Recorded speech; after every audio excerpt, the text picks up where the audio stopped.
Welcome to Kanuka TV.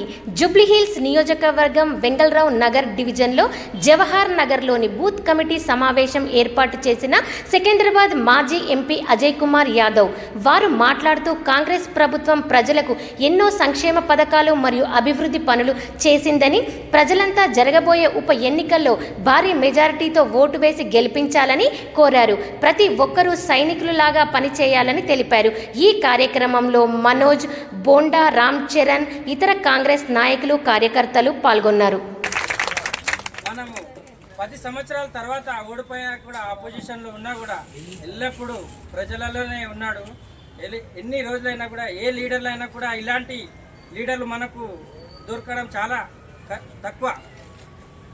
ఆపోజిషన్లో ఉన్నప్పుడు కూడా అంజన్ కుమార్ యాదవ్ గారి క్యాడర్ మనం ఎప్పుడైనా చూసుకున్నా కూడా ఆయన రూలింగ్లో ఉన్నప్పుడు కూడా ఒక 1000 మంది ఏ ప్రోగ్రామ్ చేసినా 1000-2000 మందితో ప్రోగ్రామ్ చేసేవాడు.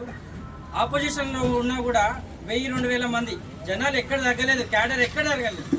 అదే క్యాడర్ ఇప్పటి వరకు మెయింటైన్ చేసుకుంటున్న ఒకే నాయకుడు మన మొత్తం సికింద్రాబాద్లో కాన్స్టిట్యూన్సీలో ఉన్నాడంటే అది అంజన్ కుమార్ యాదవ్ గారు.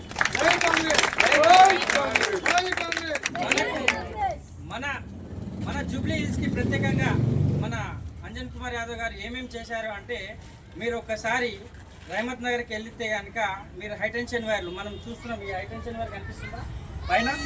ఈ హైటెన్షన్ వైర్లు రహమత్ నగర్ డివిజన్లో అప్పుడు ఎంపీ ఉన్న క్యాబినెట్లో ఎంపీ ల్యాడ్స్ నుండి ఒక 3 కోట్ల రూపాయల పైనే శాంక్షన్ అయిన సొంతం ల్యాడ్స్ నుంచి శాంతం చేసి ఇది వైర్లు తీపేయడం జరిగింది. అదొకటి.